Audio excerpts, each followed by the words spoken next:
সুপ্রভাত সবাইকে। আজ সকালের জলখাবারে বানাচ্ছি একটু মোচার চপ। তার জন্য আগের দিন রাত্রে এই মোচা আর আলুটা সেদ্ধ করে নিয়েছিলাম। সকাল সকাল এখন কিছুটা আদা রসুন ছাড়িয়েছি, কিছুটা পেঁয়াজ কুচিয়েছি আর সামান্য একটু নারকেল কুচিয়েছি। প্রথমেই হামানদিস্তাতে আদা রসুন আর একটা কাঁচা লঙ্কাকে ভালো করে থেতো করে নেব।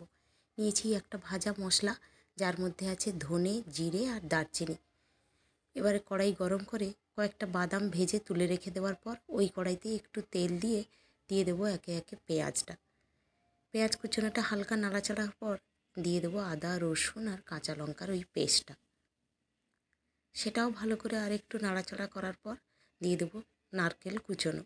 এবার একে একে গুঁড়ো মশলাগুলো দেবো। প্রথমেই দেবো একটু হলুদ গুঁড়ো, স্বাদ মতো নুন আর সামান্য একটু কাশ্মীরি লঙ্কার গুঁড়ো।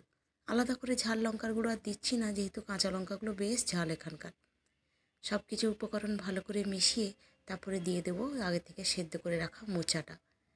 এরপরে দিয়ে দেবো সেদ্ধ করে রাখা আলুগুলো হাতে আগে থেকে স্ম্যাশ করে নিলে ভালো হতো। হাতের কাছে সময় কম বলে কড়াইতেই দিয়ে দিয়েছি।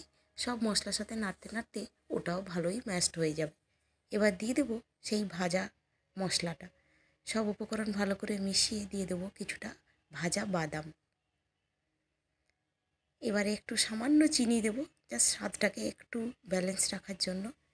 সব উপকরণগুলো আবার মিশিয়ে দিয়ে দেবো একটু শুকনো বেসনটা দিলে বাইন্ডিংটা বেশ ভালো হয়। সব উপকরণ ভালো করে নাড়াচাড়া করে গ্যাস বন্ধ করে দেবো একটু শাহি গরম মশলা।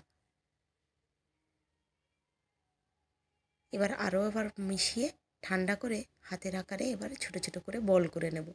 যে যেরকম শেপ করলে ভালো হয়, আমি গোল গোল শেপই রেখেছি।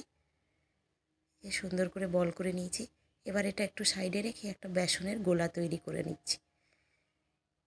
এই যে মোটা মোটা একটা বেসনের গোলা তৈরি করে নিয়েছি, যার মধ্যে একটু কালো জিরে, নুন আর হলুদ আছে, কোনো খাবার সোডা দিইনি। এবার ওই বেসনের গোলাতেই মোচার চপগুলোকে ডুবিয়ে অল্প তেলে ভেজে তুলে নিলেই রেডি মোচার চপ। আমার বেসনের গোলাটা একটু বেশি হয়ে গিয়েছিলো বলে তাতেই কিছুটা পেঁয়াজ কুচি দিয়ে কয়েকটা পেঁয়াজিও বানিয়ে নিয়েছি। এই যে রেডি আমার পেঁয়াজিও। এবার ওপর থেকে রিং রিং করা কাটা পেঁয়াজ আর সামান্য একটু চাট মশলা দিয়ে আর তার সাথে মুড়ি দিয়ে রেডি আজকের জলখাবার।